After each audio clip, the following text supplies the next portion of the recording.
Lumipas pa ang ilang oras. Walang ibang ginawa sila Tadag kundi ang manalangin sa harap ng puntod ni Manong Kamat. Habang nagdarasal sila ng taimtim, sinasariwa nila ang lahat ng alaala na kasama ang matanda. Isang malaking kawalan yun sa kanilang pangkat pero kinakailangan nila yung tanggapin para matiwasay silang makausad at matagumpay nilang matapos ang misyon. Nang makapagdesisyon na ang kanilang grupo na umalis sa lugar na yon, muli nilang pinagtas ang daan patungo sa susunod na baryo. Mabigat man ang kanilang loob na umalis na hindi kasama ang matanda, wala na silang magagawa. Sa pagbagtas nila ng daan, paulit-ulit silang pinapayuhan ni Tandang Ibok na isang tabi na muna ang pagdadalamhati para sa mga nawala nilang kasama. Kinakailangan nilang huwag magpaapekto sa emosyon, lalo pat masyado na silang malapit sa lugar na kinaroroonan ng kanilang mga kalaban. Nang marinig naman nila Tadag ang sinabi nito, ginawa naman nila ang lahat upang hindi maisip ang nangyari kay Manong Kamat. Nagpanggap na lamang silang buhay pa ito at pansamantalang umalis sa kanilang grupo. Makalipas pa ang ilang minuto, nang medyo kumalma na ang pangkat nila, minabuti muna nilang maghanap ng lugar para magpahinga. Matapos naman yung marinig ni Tandang Ibok, inabisuhan niya ang mga ito na saka na lamang sila magpapahinga kung matatanaw na ng kanilang mga mata ang susunod na baryo. Dahil sa sinabi nito, wala namang nagawa sila Tadag kundi ang sumunod. Sa pagpapatuloy ng kanilang paglalakbay, nadapo na nga sila sa patag na lugar kung saan nagkalat ang mga punong namumuti na at halos wala ng dahon sa mga sanga. Sa sobrang dami ng mga ito, hindi nila masilayan kung ano ang nasa kabilang bahagi ng mga puno. Upang ligtas nilang matawid ang lugar na yon, doon na sila nagpasyang magpasapit ng umaga. Habang nagpapahinga ang kanilang grupo, mariin namang inilahad sa kanila ni Tandang Ibok kung para saan ang mga punong kanilang nakikita. Ayon sa matanda, madalas niyang masilayan ang mga ganoong uri ng puno sa mga lugar na pinamamahayan ng mga kubot. Kung hindi siya nagkakamali, yon ang panghuling bakod at bantay ng kuba sa lugar nito. Dagdag pa ni Tandang Ibok na dahil sa husay ng mga kubot sa pagbabantay ng pugad, kung kaya't paniguradong wala nang aalalahanin ng kuba para sa kanyang seguridad. Nasisiguro din niyang may nagmamasid sa kanila noong mga oras na yon, kung kaya't hindi naligtas ang pumasok roon ng 10 oras. Matapos naman yung marinig ni Tadag, agad naman niyang inutusan ang iilan sa kanyang mga tauhan na pag-igihan ang pagbabantay sa paligid. Dahil sa naging putos nito, agad naman yung kinontra ni Tandang Ibok habang nagwiwika sa kanya ng, "Hindi na mahalaga yan, iho. Ang mga tagapagmasid dito ng mga kubot, purong mga insekto. Walang saysay kung mahuhuli yun ng mga tauhan mo. Mas mainam, pagpahingahin mo na lang sila hanggang sa mag-umaga. Sa huli, ang mga pinuno nila ang kinakailangan nating paslangin para matalo sila." Nang marinig naman yon nila Tadag, minabuti naman nilang sundin ang payo ni Tandang Ibok. Sa pagsapit ng umaga, lahat sila nagkaroon ng magandang tulog. Ramdam din nila ang pagbabalik ng mga lakas sa kanilang mga katawan, hudyat na handa na sila sa anumang uri ng labanan. Sa muling pag-usad ng kanilang pangkat, puwersahan nilang pinasok ang mga patay na punong animoy nagsisilbing bakod sa lugar. Naging madali naman sa kanila na putulin ito, lalo pat hindi na yun gaanong katibayan. Makalipas lamang ang ilang minuto, narating na nga nila ang kabilang ibayo. Pagtagos nila sa kakahuyang yon, tumambad sa kanila ang napakagulong baryo ng mga kubot. Taliwas sa inaakala nila Tadag na maliit lang ito at merong sira-sirang kubo, nasipat nila sa baryong yon na maunlad ito at halos makipagsabayan na sa mga malalaking bayan na kanilang nadaanan. Maniwala kayo o hindi, halo-halo ang mga naninirahan sa lugar. Ang labis pa nilang ikinagulat ay ang pagkakaroon nito ng mga sasakyan na animoy meron yung kakayahang magdala ng kanilang mga paninda patungo sa ibang bayan. Hindi pa man gaanong sumisikat ang araw, nasipat nila na ang bawat naninirahan doon ay naghahanda na para sa kanilang mga trabaho. Bagaman malapit lang sila sa baryo, nakapagtatakang hindi sila pinapansin ng mga ito. Makalipas lamang ang ilang minuto, merong sumalubong sa kanilang isang mambubukid na may daladalang mga troso. Paglapit nito sa kakahuyan, agad naman itong isinaayos ang mga nasirang puno na kanilang puwersahang dinaanan. Sa isang iglap, bigla naman yung bumalik sa normal at kasabay nito ang pagwika sa kanila ng lalaki ng, "Diretso lang kayo mga dayo. Maraming makakain sa baryo. Ituring niyong kaparte kayo dito." Matapos nitong makapagwika, agad naman yung umalis para suyurin ang bakod ng lugar. Sa pagkawala nito, nasipat nila Tadag na ang ibinuhos ng mambubukid sa mga troso nitong itinayo ay walang iba kundi mga dugo ng hayop.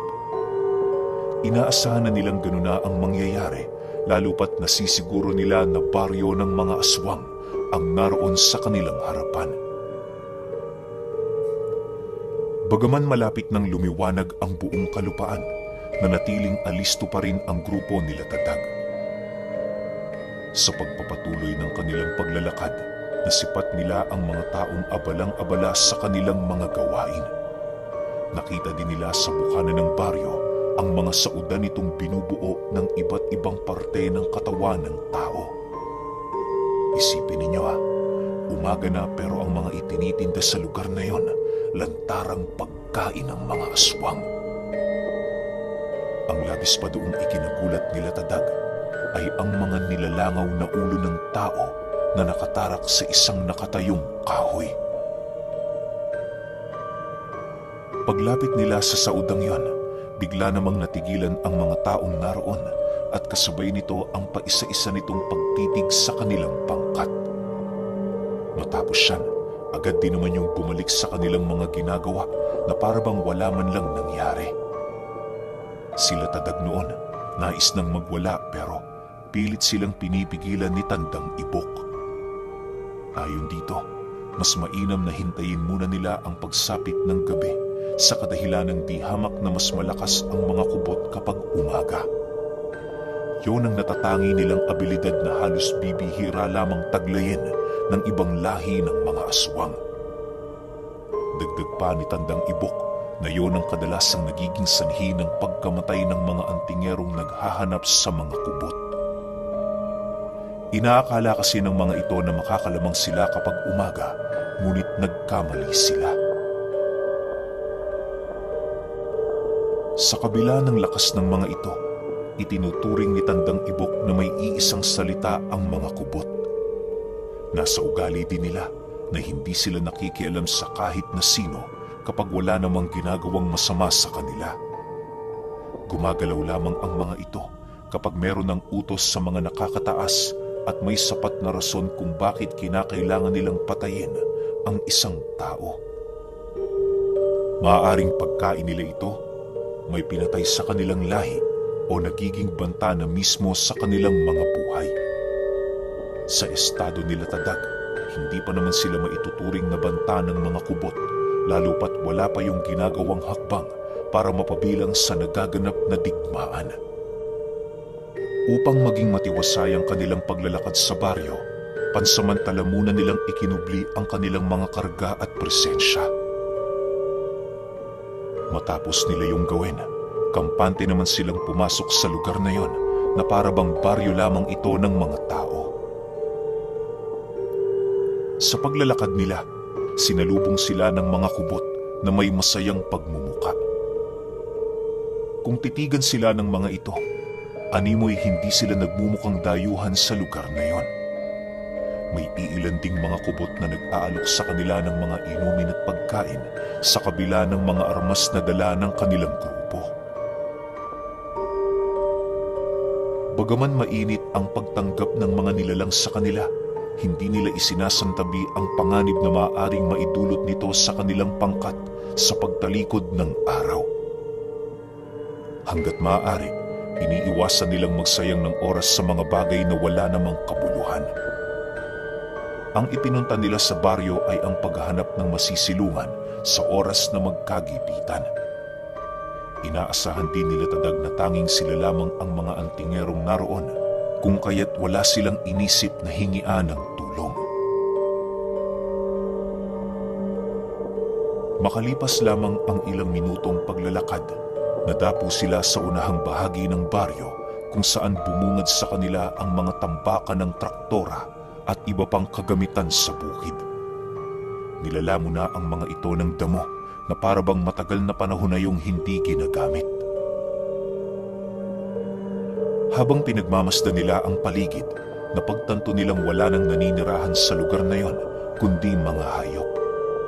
Naisip nila, yon ang pinakamagandang lugar na pagkukublian ng kanilang grupo para makapaghanda. Pagpasok nila dito, agad naman nilang isinaayos ang kanilang mga gamit ng palihim.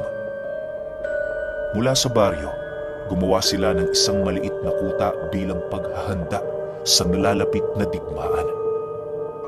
Iniwasan din nilang makipag-usap sa kahit na sinong kubot para naman kahit papaano maging matiwasay ang kanilang paghihintay. Kinabukasan, habang nagmamasid ang pangkat nila tadag, napansin nila ang paglapit sa kanila ng 3 kubot na naglalakad. Bawat isa may daladalang mga karne ng tao at mga damong animoy isasahog nila rito. Sa paglapit ng mga nilalang na yon sa kanila, mariin namang inilahad ng isa sa mga ito ang panganib na idudulot ng kanilang pagpapanatili. Ayon sa lalaki, mas mainam na umalis na sila doon hanggat hindi pa sumasapit ang gabi.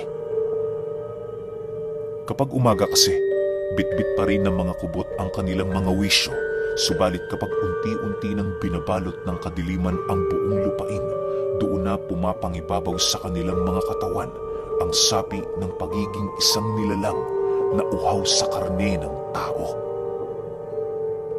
Dagdag pa nito, hindi nila sakop ang digmaang yon, bagkus ay itinalaga lamang sila ng kuba para magbantay sa bawat hangganan ng teritoryo. Matapos yung mailahad sa kanila ng kubot, hindi yun umalis hanggat hindi ito nakakakuha ng kasagutan mula sa kanilang grupo. Maya-maya pa, nang hindi na maatim ni tadag ang pananatili ng mga ito, buong tapang naman niyang inilahad sa mga nilalang na yon ang kanilang hangarin kung bakit sila naroon sa lugar. Wala kaming pakialam kung ano ang inyong trabahong ginagampanan sa ilalim ng pamamahala ng kuba.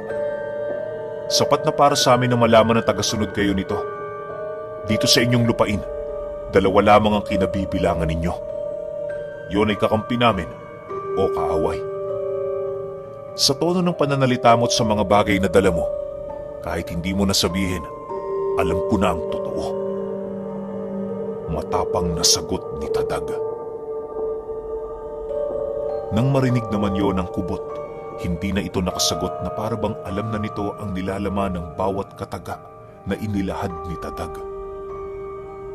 Upang hindi na mas lalong lumaki ang hindi pagkakaunawaan ng bawat isa, minabuti na lamang na umalis ng 3 nang hindi nagsasalita. Sa pagbalik ng katahimikan sa paligid, mas lalo pa nilang itinaas ang depensa ng kanilang kuta. Bawat bahagi ng lugar ay maigi nilang binabantayan, alinsunod sa planong binubuo ni Tandang Ibok. Kahit papaano, kampante din silang makipaglaban sa lugar na yon dahil sa tiwala nila sa bawat salitang ibinabahagi ng ermitanyo. Bagaman patay na si Manong Kamat, nanatiling nasa ligtas pa ring mga kamay ang kanilang pangkat. Sa pagsapit ng alas 5 ng hapon, doon na dahan-dahang nagbabago ang ihip ng hangin. Taliwas sa nangyayari noong umaga, tila bang nararamdaman nila ang dahan-dahang pagdilim ng baryo.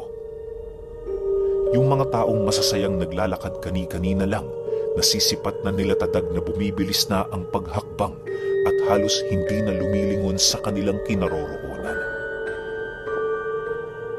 Paglubog ng araw, bahagya namang natigilan ang kanilang grupo nang mapansin nila ang pagdilim ng bawat bahay na naroon sa loob ng baryo. Ni isang gasera sa loob ng bahay ng mga ito ay wala silang nakita na siya namang labis nilang ikinabahala. Maya-maya pa, laking gulat na lamang nila nang masipat nila ang mga kalalakihang biglang nagbukas ng pinto at kasabay nito ang mabilisang pagtarak ng mga sulok sa labas ng kanilang bahay. Padabog din ang pagsarado ng pinto nito, indikasyon na hindi yun natutuwa sa paglagay ng kuta ng kanilang grupo. Lumipas pa ang kalahating oras, doon na nila naririnig ang mga engkantasyong binibigkas ng boses ng matandang lalaki. Hindi nila mawari kung saan ang gagaling ang tinig, pero nababalot nito ang kabuuan ng baryo. Yung tipong may gamit na mikropono ang taong nagbibigkas ng mga kataga. Ganon na ganon ang naririnig nila tatag. Dumudoble pa nga ang boses nito na siyang nagdudulot ng pagsakit ng kanilang mga tenga. Bagaman banayad ang pagbibigkas ng boses na yon, kahit anong gawin nila hindi nila magawang maunawaan ang mga sinasabi nito. Maya-maya pa, pagtigil ng matanda, unti-unting pumangibabaw ang isang nakakakilabot na sigaw na halos unang beses pa lamang nilang marinig. Paglalarawan dito ni Tadag, parang sigaw yon ng lalaking may tinatawag. Noong una mahina pa ito, pero hindi naglaon lumakas yon ng lumakas hanggang sa mapansinan nila ang pagpatay ng mga sulong nakatarak sa labas ng mga bahay. Pagtahimik ng paligid, unti-unti na nilang naririnig ang mga kakaibang kaluskos sa loob nito. Sinubukan din nila doong sumilip pero dahil sa sobrang dilim, wala silang gaanong naaaninag. Sa pagpapatuloy ng kanilang pagmamasid, doon nila nasilayan ang pagsiliparan ng mga kubot sa kalangitan. Bagaman kulay itim ang mga balat nito, kitang-kita yon ng kanilang grupo. Paglalarawan ni Tadag sa mga nilalang na yon, para itong mga paniki na nakipag-isa sa katawan ng isang ordinaryong tao. Ang mga pakpak nito nakadikit sa kanilang mga braso at binti na siyang nagpapabilis ng kanilang paglipad. Ayon pa kay Tadag na ang iilan sa mga kubot ay merong kaliskis na parabang kahalintulad ng sabanakon. Naniniwala siya, ang mga kubot na yon ang iilan sa pinunong lahi ng mga ito. Dagdag pa niya na habang pinagmamasdan nila ang kubot, hindi nila maipagkaila ang dala nitong mabigat na presensya. Yung tipong hindi pa nga nakakalapit sa iyo ang nilalang, panghihinaan ka na. Ganun kasi ang kanilang nararamdaman noon, subalit hindi naman sila nito gaanong naaapektuhan dahil sa kanilang bakod at puder sa katawan. Matapos masilayan ni Tandang Ibok ang pagsiliparan ng mga kubot, agad naman itong iniutos sa kanilang mga kasama na maghanda. Pagtaas ng mga kalasag nito, dali-dali naman yung nag-usal ng mga pantigalpo. Si Tadag naman noon, nanatiling nakatayo at naghihintay sa sino mang lumapit sa kanyang kinatatayuan. Ni katiting natakot wala siyang nararamdaman, bagkus ay galit at puot laban sa mga nilalang na yon. Pakiramdam niya, siya ang demonyong nakatadhanang pumuksa sa angka ng mga ito. Paglapit ng mga nilalang sa kanilang kinaroroonan, bigla namang sumiklab ang digmaan. Habang ang mga kasama niya ay nagkukubli sa mga kalasag nitong dala, si Tadag naman ay patuloy lamang sa pagsugod. Sa tulong ni Tandang Ibok, nagagawa niyang makaligtas sa anumang uri ng pag-atake ng mga kubot. Bawat bagay na kanyang mahawakan sa lugar na yon, nagiging sandata na animoy kaparte ng katawan niya. Patpat, mga bakal, sibat, at kung ano-ano pang ipukol sa kanya, ginagamit niya yon bilang pangunahing armas para paslangin ang mga aswang na humaharang sa kanyang dinaraanan. Habang ginagawa niya ito, ramdam naman ni Tandang Ibok ang pagiging halang ng kanyang kaluluwa. Hindi naman ito gaanong pinansin ng matanda sa kadahilan ng maging siya nararamdaman ng dinaranas na lungkot at galit ni Tadag.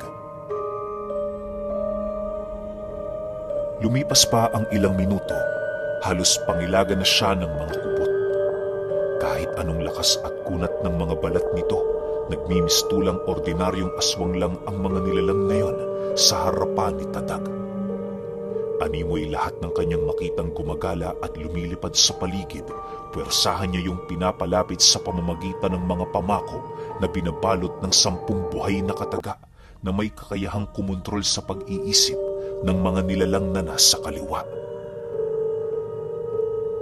Kahit alam ni Tadag na may karampatang parusa ang paggamit sa mga katagang yon, hindi na niya ito gaanong iniinda. Maya-maya pa, nang mga lahati na ang mga kubot, bahagya namang naantala ang digmaan nang masipat nila yung dahan-dahang lumalapag sa lupa. Pagharap ng mga ito sa kanila, bumungad sa kanila si Tadag na nanlilisik ang mga mata habang hawak-hawak sa kaliwa nitong kamay ang ulo ng kasama nila. Pagtapon niya sa ulong yon, seryoso naman siyang nagtanong sa mga nilalang nang, "Bakit kayo tumigil? Hindi ba't digmaan ang gusto ninyo? Heto, nagdala kami ng digmaan sa uri ninyo. Magpakasaya kayo. Kung kaya nyo kaming ubusin, gawin nyo." Para sa mga yumaong kaibigan, ipaparamdam ko ang galit nila sa inyong angkan. Kasabay ng pagwika ni Tadag ay ang pagtulo naman ng luha sa kanyang mga mata. Dahil sa sobrang sama ng pakiramdam niya, hindi na siya nag-alangan pang bigkasin ang mga buhay na kataga na ibinigay sa kanya ng kaptan. Ginawa niya ito upang pumangibabaw sa kanyang katawan ng diwata na siyang magtutuldok sa digmaan. Matapos naman yung masilayan ni Tandang Ibok, hinayaan lang naman siya nito nang sa gayoy mailabas niya ang kabuuan ng kanyang galit na nararamdaman. Para sa kanilang mga antingero, walang puwang ang pagdadala ng ganoong emosyon, lalo na sa digmaan. Kinakailangang mailabas yun sa lalong madaling panahon, nang sa gayoy kapag dumating ang puntong may gumagamit sa anyo ng kanilang mga yumaong kaibigan, hindi na sila nito basta-bastang maaapektuhan. Habang pinagpapapas lang ni Tadag ang mga kubot, walang ibang ginawa sila Tandang Ibok kundi ang manood. Kampante naman silang magagapiyo ni Tadag sa kadahilanang ginagamit nito ang kabuuang abilidad ng kaptan. Bagaman alam ng ermitanyo na makakasama yun sa kanyang katawan, wala yung magagawa sapagkat yun ang hinahangad ng kanyang puso. Tandang Ibok, hindi ho ba natin tutulungan si Tadag? Tingnan nyo, ang kanyang mga balat nagkakabitak-bitak na. Wika ng isa sa mga tauhan nila. Hayaan niyo siya. Desisyon niya yan kaya panindigan niya. Tsaka isa pa, mas makakabuti yan para sa kanya. Ayoko maglakbay tayo na nanghihina siya. Sa ngayon, mas mainam na intindihin muna natin ang nararamdaman ng ating kapatid. Kagaya niyo rin siya, hindi ba? Ganyan tayong mga tao. Masyadong maramdamin kapag may namamatay na malapit sa atin. Pero alam mo, ang ganyang pakiramdam, biyayang maituturing na bigay sa atin. Patunay lang yan na meron pa tayong pinaka-espesyal na regalo ng Diyos sa ating mga katawan. Yun ay walang iba kundi ang pagmamahal. Kapag wala ka niyan, ngayon palang sinisigurado ko na sa iyo, impyerno ang bagsak mo. Sagot naman dito ni Tandang Ibok. Matapos naman yung marinig ng kanyang mga kasama, wala na yung nagawa kundi ang manood. Lumipas pa ang kalahating oras na nung balik ang katahimikan sa lugar, hudyat na nagawa ng malipol ni Tadag ang kabuang angka ng mga kubot. Paglapit nila sa kinaroroonan nito, nadatnan nila yung nakaluhod, umiiyak at nanlulumong nakatingin sa bawat isa sa kanila. Tandang Ibok, tama pa ba itong ginagawa natin? Habang tayo nagsasakripisyo para sa kapayapaan ng mundo, merong mga taong nagpapakasasa sa kayamanan. Bakit hindi sila makipaglaban ng sigayo'y malaman nila ang tunay na kahulugan ng buhay? Napakadaya ng mundo. Sadyang napakadaya ng mundo! Wika ni Tadag habang itinatarak sa lupa ang hawak niyang punyal na merong bituka ng kubot.